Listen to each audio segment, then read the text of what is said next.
Hello everyone and welcome to another video from the team here at BlenderTech.com. That's BlenderTek.com. Don't forget to like the video and to subscribe for more Blender, Unity 3D, and programming videos. The team tries to add at least one quality video a day, if not more. And lastly, don't forget to remember, create your way. So today, as usual, you know me, I woke up early. I had come up with ideas in the middle of the night. I actually inherited that from my father. He'll wake up in the morning and be like, wow, I thought of this idea to build this ring in the middle of the night. And then 2 years later, he'll have this completely new rig design, all from ideas he comes up with in the middle of the night and then writes down later when he wakes up in the morning. So that's kind of what I do. I inherited it. So I woke up and I thought, hey, you know what'd be kind of cool is making some sort of tank or construction vehicle. I haven't really messed around with that too much. So I came up with this little thing all on my own.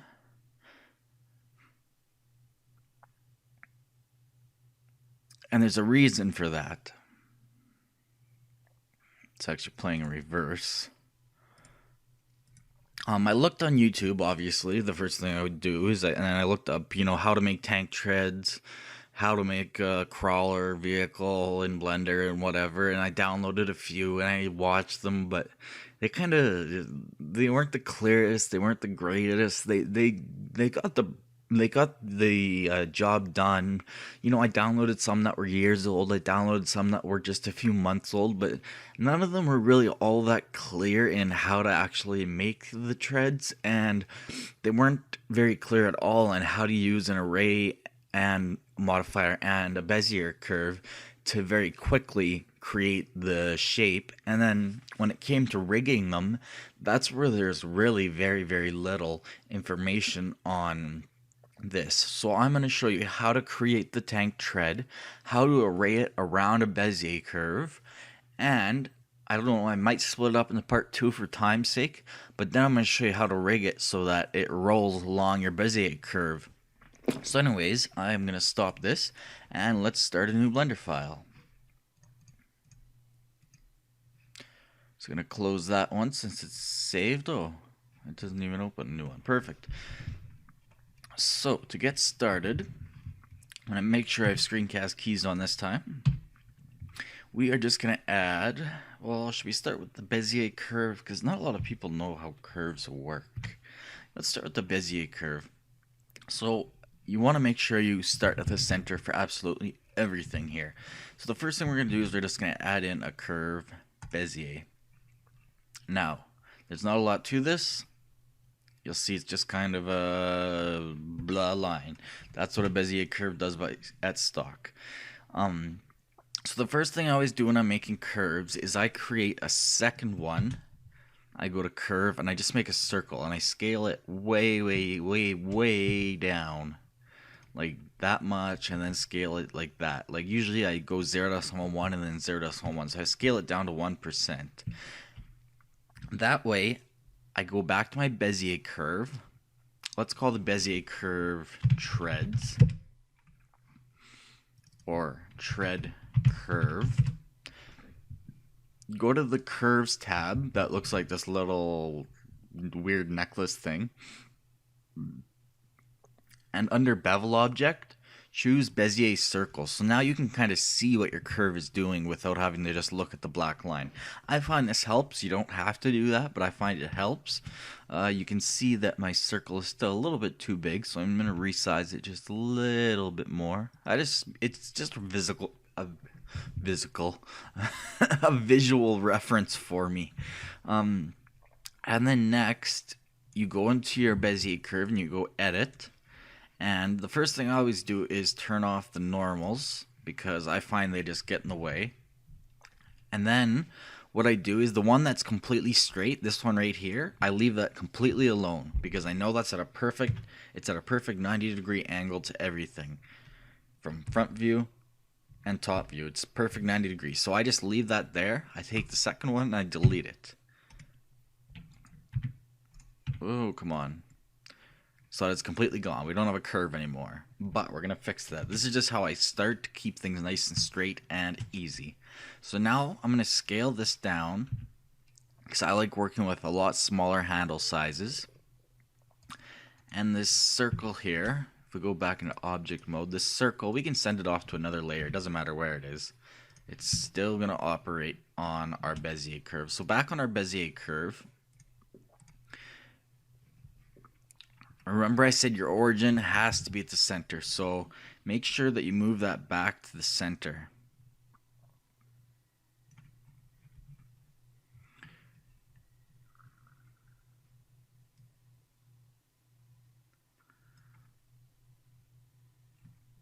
Just like that. It doesn't have to be perfect, but the closer it is, the better the effect you're going to get in the end.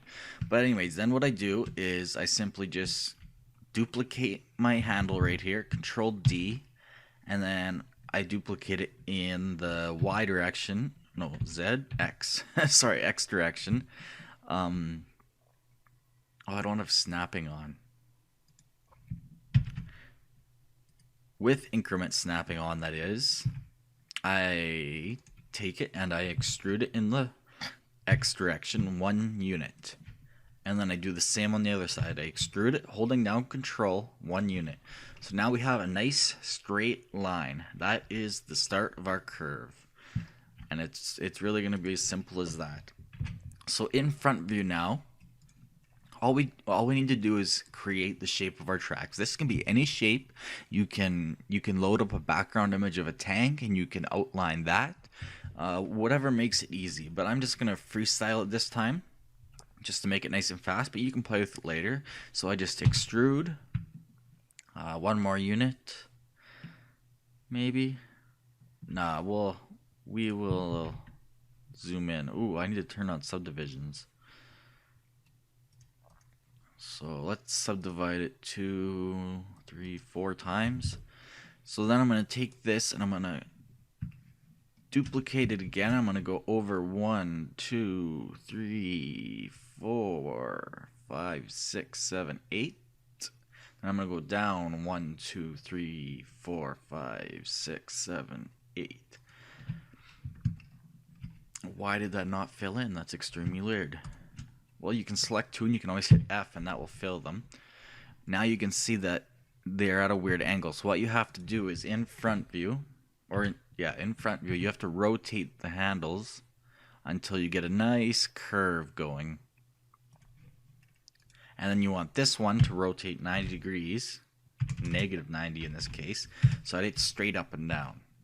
So kind of like that. And then we do the same to the other side. So I just duplicate. Oh, I know why it's doing that, because I'm duplicating. Why am I duplicating? Extrude 1, 2, 3, 4, 5, 6, 7, 8, and then down 1, 2, 3, 4, 5, 6, 7, 8. That line up? I think so. Alright, so yeah, then again, this one rotates 90 degrees since it's on the other side. It doesn't have to be negative. And this one we just rotate until it's a nice curve. Hence, curve. Maybe not so sharp. Now, this one's all messed up. We gotta rotate that one 180 degrees. Negative 180. That's why I add in this this Bezier circle for the tube, so that you can see when these errors happen and your curve doesn't end up getting messed up in the end. So we're going to be doing everything in front view, like I said. I find tank treads, any tread, or like tracks, tank tracks, any sort of tracks for the most part, tend to sag in the middle. So I'm going to take the very middle vertex here, or segment here, and I'm just going to grab it. I'm just going to move it down 1 unit by holding down Control. That way you get that kind of sag in the middle. Now from front view, we're just going to continue creating our tank tread shape. So I'm going to extrude on this side. 1, 2, 3, 4, something like that maybe. And then over 1. No, we'll just go straight down 4 units. And then we'll do the same over here.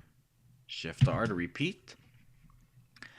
And then we're going to extrude 1, 2, 3, 4, 1, 2, 3, 4, something like that. So then we're going to rotate that 90 degrees. points in the positive direction this time. I'm going to do the same over here. Extrude. Holding down control. 1, 2, 3, 4. Now we're going to rotate negative 90 degrees since we're in the other direction. And that is giving us a weird curve. Why is it doing that? Oh, because I forgot to go forward in that direction. Okay. 1, 2, 3, 4. There we go. Now it looks the same on each side.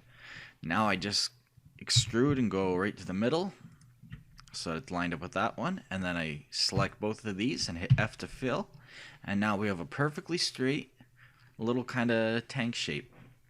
So what I do now is I take out the Bezier circles. Now we just have our regular curve. Get out of edit mode, and I delete my Bezier circles so I don't get confused between them. So now we have our tread curve.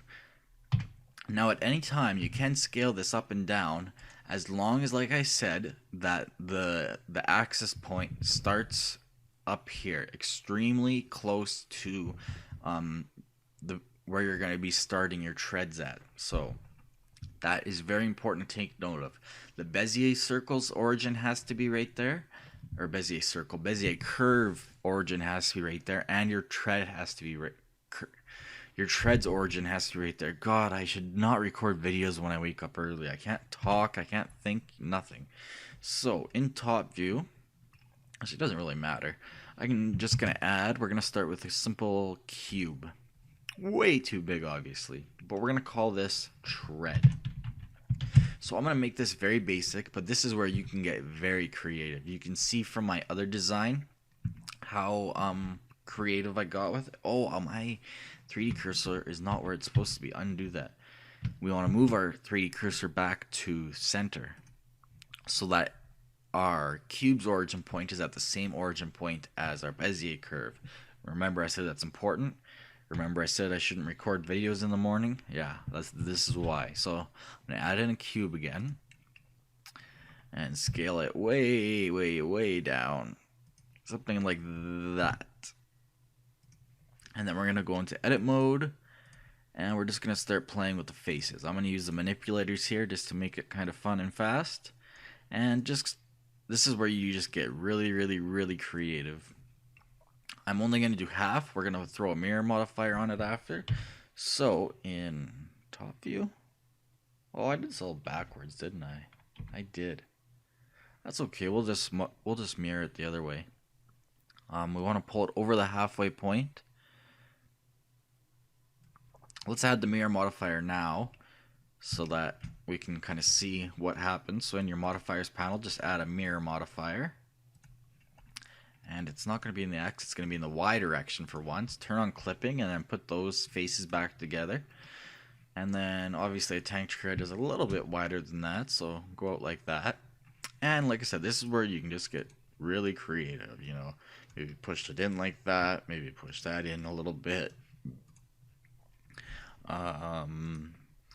Maybe take this face and duplicate it and then scale it way down. Whoa, why is that doing stuff all weird? Is my medium point off? Oh, it's because it's at an angle, isn't it? Scale it down. No, it's a median. Must be because it's at an angle. Okay, maybe we shouldn't have done that. Let's keep it flat for now. So take this face, duplicate it, right click, scale it down. Still doing weird things. Oh, it must be the mirror modifier, but whatever, it'll work. And then we'll extrude it out maybe, and then maybe we'll duplicate this face, right click, we'll scale it down to the center, and maybe we'll extrude it out that way. You know, just get really creative. Duplicate this face, scale it down, extrude it out, and maybe bring it to, go into line mode, maybe bring it to some sort of cool point shape, you know, like that. Something that it would like dig into the ground with, maybe. You know, just get super, super creative. The limits here are your imagination. So, okay, we got some sort of, Let's just add a little more detail, some sort of like support beam. Duplicate this face, scale it down in the X direction. Yeah. And then just extrude it up a bit. And then we'll just take this and we'll pull it over into there. So it doesn't look quite so silly. Silly. Alright, really quick, that's my version of a tank tread. Obviously I spent a lot longer on mine, but you get the idea here. So now we need to create an array modifier, and we need to make this follow a curve. So that's fairly simple actually. So the first thing we need to do is add an array. So you just leave it like that. Your offset, you can change to be whatever you want. I'm just going to leave it at 1 so it offsets it perfectly 1 unit. That's good how it is. And then you need to add a curve modifier. And the object needs to be tread curve. And then find out which axis you need to modify it in. I believe the x-axis it looks like. So now, if we increase the count a whole bunch, you can see how it follows the curve. As I said, I did this backwards, but it still works. Now, as you can see, these ones don't line up quite so much. So we got to take our tank tread. Let's call this track. Why do I keep calling it a tread? It's a track. And I got to scale it down just slightly till it lines up. So I'm going to hold down shift while I scale it till it just lines up. So there you go. Instant tank tread. Easy as that. And we're only at the 16-minute mark. So yeah, maybe I'll show you how to rig it really quickly. So that's as easy as that. So now what you want to make sure, like I said, that the origin point of your cube, your tank treads, are right here, and the tread curve. So the origin point's right there. That's very important. So make sure your 3D cursor is still there at that origin point, and create an empty. We're going to create an empty cube. Let's scale it way down, and then let's just move it into the middle here, because obviously you'd have 2 treads eventually. And now what you want to do is you want to take your tread curve, so the bezier curve, plus the track, so whatever track thing you've created with the modifiers, and then I'm holding down shift and clicking here, and then shift click on the empty last so that it's the active. You'll see it's the brightest orange. That means it's the active selection, whereas the darker orange here and here means they're the earlier selections. And then hit Control P to parent, and then select Object Keep Transform. Now you'll see if I just select this curve just on its, or this cube just on itself, if I move it, my tank tread comes with it. But you're saying, okay, it's not rolling along like yours did. What's the problem there? Well, that's very easy. If we just select our tank tread and move it along, because it's parented to the cube, you'll see how it now rotates around. So that's a very easy way to make something like this. So I'm just going to leave it where it was. So I'll quickly show you how to create the animation. I guess this isn't a rigging, it's more of an animation. So I'm going to open up my timeline and make sure we're on frame 1. And just like I did my other ones, I'm going to select everything and move them way back. I'm not going to make the second tread just for time's sake. And using my cube here, I'm going to insert a keyframe, a lock-rot scale. You'll see everything's turned yellow here, so that means that they are animatable. Now I'm going to go to the very last frame, so that's 300 for me. I do 300 frames at 30 frames per second if you've followed my videos before. I'm going to move it all the way to the end of the grid floor. Oh, excuse me. Morning burps. And then I'm going to insert another lock-rot scale.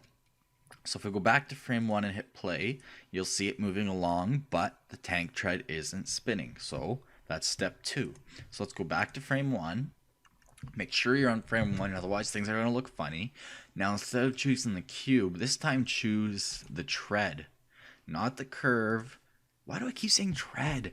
Not the curve, not the empty, but the actual track. And since it's parented to the cube, it will follow it. So now we need to animate that little that animation that I showed you. So what we do is we insert a lock route scale at frame 1, and then at frame 300, we just drag it a whole bunch. We want to go backwards so it looks like it's crawling forwards. Yep.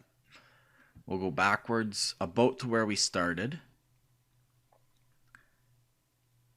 and confirm that, and then we'll insert a lock route scale. So now if we go all the way back and hit play, as easy as that. Now what I would suggest you do when you go to make your second track is just create an instance of the first track. Because right now you're at a very early stage, obviously, and you might make modifications to this track. So what you would do is you would duplicate the Bezier curve and the track, and you would Alt-D instead of Shift-D, duplicate it, and you would move it along what axis? The Y-axis. Like I said, I got this all reversed. And then you would do the same thing for that. In fact, I think since it's instance, it will do that anyway. Whoops. If I go back to frame 1, they should both move now. Oh, what did I do?